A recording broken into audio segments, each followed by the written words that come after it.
Hello dear students, मैं बात कर रहा था कि कंपनी जो जनता से पैसा लेती है एक साथ भी ले सकती है और किस्तों में भी। अब हम बात करेंगे एक साथ। तो यहाँ पर हम क्या लिख रहे हैं कि application money received on shares with money received on shares all amount on application.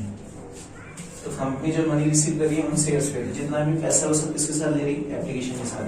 तो सबसे पहली एंट्री करेंगे कि मैंने आपको बताया था कि कंपनी तीन तरीके से इशू कर सकती है। तो यहाँ पर हम बात करेंगे एट पार की। एट पार का मतलब कंपनी किस पे इशू करेगी, समूल्य पर।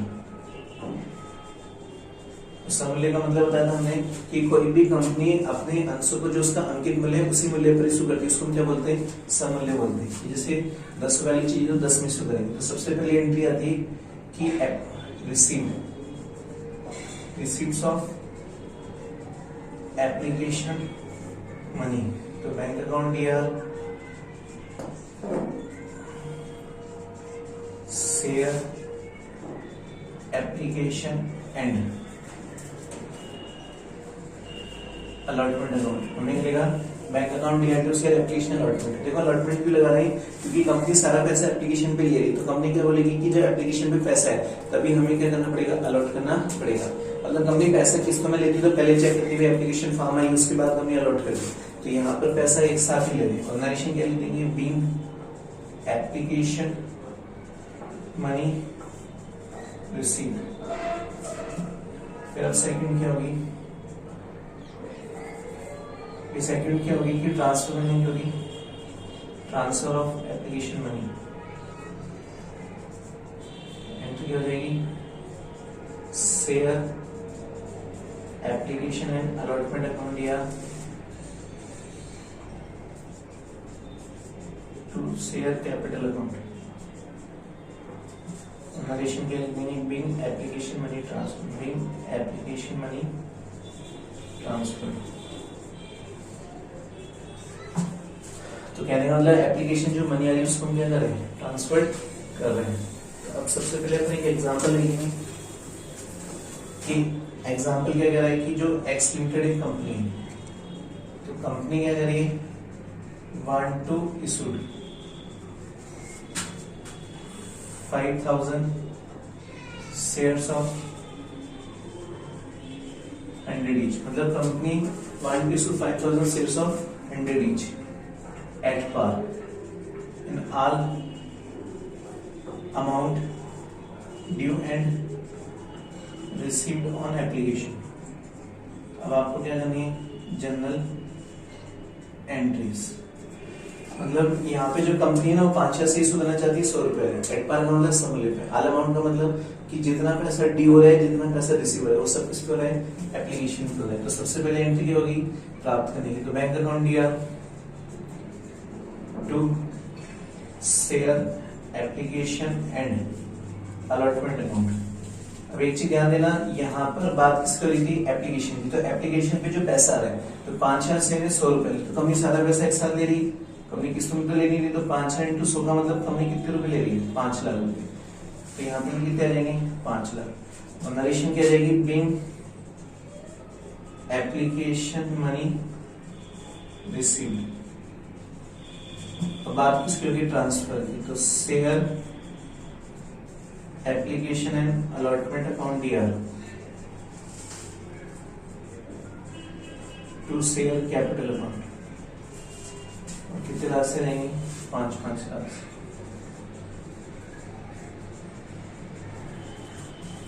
नेक्स्ट आ जाएगी being application money transfer, being application money transfer.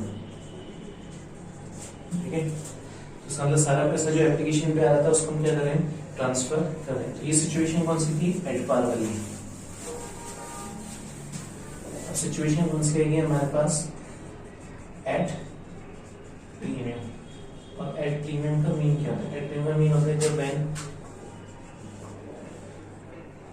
when sales are issued more than face value. तो इसका मतलब जब कंपनी अपने अंशों का उसके अंकित मूल्य से ज्यादा फीस करती है, जैसे मान लो फॉर एग्जाम्पल क्या करें कि 10 रुपए वाले शेयर को हमने 12 में इशू करी, तो इसका मतलब 2 रुपए क्या बन गया, प्रीमियम बन गया। तो इसका मतलब जो कंपनी है ना वो 2 रुपए एक्स्ट्रा एक्वायर्ड करेगी एज ए किसके रूप में, सिक्योरिटीज प्रीमियम रिजर्व के रूप में। तो अपन क्या जोड़ेंगे, जनरली सिक्योरिटीज प्रीमियम जोड़ेंगे। तो सिक्योरिटीज प्रीमियम के रूप में 2 रुपए एक्स्ट्रा ले रही है। क्यों? क्योंकि कंपनी जब 10 वाली चीज को 12 में इशू करेगी तो कंपनी 2 रुपए एक्स्ट्रा लेगी नहीं लेगी। तो कंपनी क्या बोलती है, हम जनता में जो शेयर इशू करें एट प्रीमियम पे करें, मतलब 2 रुपए एक्स्ट्रा एक्वायर करें। जो 2 रुपए एक्स्ट्रा एक्वायर करें वो एज ए क्या पार्ट हो गया, सिक्योरिटीज प्रीमियम का हो गया। जैसे अपन एग्जाम्पल देखते हैं कि यहाँ पर जो एक्स लिमिटेड एक कंपनी है, तो कंपनी क्या करी, issued 10,000 equity shares of 10 each at a 10% premium, जो पेबल ऑन एप्लीकेशन। अब आपको क्या करनी है, जनरल एंट्रीज करनी है। जनरल एंट्री क्या करें कि हम आंसर में क्या लिखेंगे, हमारे पास 10 each वाला है जिसको हम इशूड किस पे करें, एट ए 10% प्रीमियम। तो जैसे 10 का 10% निकालेंगे तो कितना हो गया, 1 रुपए। तो 10 में 1 जोड़ेंगे तो कंपनी कितने पे इशू करेगी, 11 रुपए, क्योंकि 10 each इशूड एट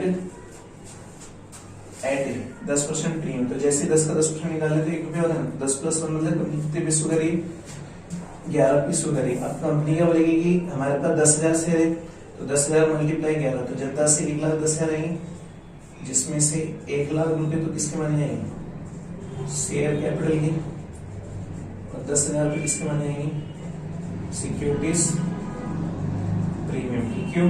क्योंकि कंपनी को आने चाहिए थे 1 लाख रुपए, लेकिन गलती से कितने आ गए, 1,10,000। तो 10,000 सिक्योरिटीज प्रीमियम के हो गए और 1 लाख किसके हो गए, शेयर कैपिटल की। ठीक है, तो देखो एंट्री क्या बनेगी, तो कंपनी क्या बोलेगी, बैंक अकाउंट दिया टू इक्विटी लगा दो, equity share application and allotment account. तो यहाँ पे प्राप्त कितनी रही, 10,000 इंटू 11, 1,10,000। नरेशन के लिए बीइंग एप्लीकेशन मनी रिसीव्ड। फिर हम लिखेंगे equity share application allotment account दिया,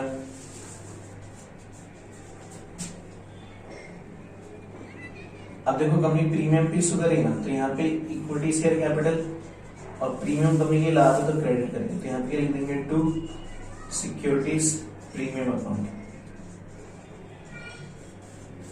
ध्यान देना, जब कंपनी प्रीमियम पे इशू करती है तो कंपनी क्या बोलती है, एप्लीकेशन प्राइस कितनी, 1,10,000 है, जबकि आने कितनी चाहिए थे, 1 लाख। तो यहाँ पे जो 10,000 है वो किसका पार्ट बन गया, सिक्योरिटीज प्रीमियम। और नरेशन क्या लिख देंगे, being application money transferred, being application money transferred. तो इसका मतलब ये हो गया कि कंपनी जनता से जो पैसा ले रही है, तो कंपनी जनता से पैसा एक साथ ले रही, ना कि किस्तों में ले रही। तो जब एक साथ ले रही तो कंपनी 2 तरीके से इशू कर सके, एट पार, एट प्रीमियम। तो प्रीमियम का मतलब होता है कि कोई भी कंपनी जो अपने अंशों को उसके अंकित मूल्य से ज्यादा पे इशू करती है, तो जब ये 10 रुपए वाला शेयर था, कंपनी उसको 10% प्रीमियम पे इशू करी, तो मतलब कंपनी जनता से 1 रुपए एक्स्ट्रा मांगी, तो 10 + 1 का मतलब कंपनी 11 रुपए में इशू करी। तो कंपनी को जनता से कितने मिले, 11 रुपए। तो 10,000 इंटू 11 का मतलब 1,10,000 मिले, जबकि मिले कितने चाहिए, 1 लाख मिलने चाहिए। तो ये जो 10,000 रुपए आ रहे हैं ना, ये एज ए पार्ट ऑफ किसका मानेंगे हम, सिक्योरिटीज प्रीमियम का पार्ट मानेंगे। और जब सिक्योरिटीज प्रीमियम का पार्ट मानेंगे तो हम इसको कहां कर देंगे, क्रेडिट साइड में, क्योंकि इनकम में ना हमारी। अब हमारे पास सेकंड सिचुएशन आती है, तो यहाँ पे हम क्या लिखते हैं, इशूड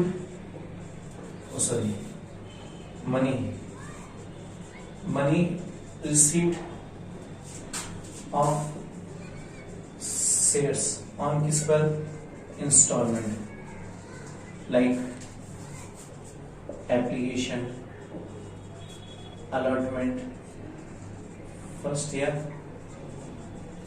सेकंड फॉर्म पीटीसी।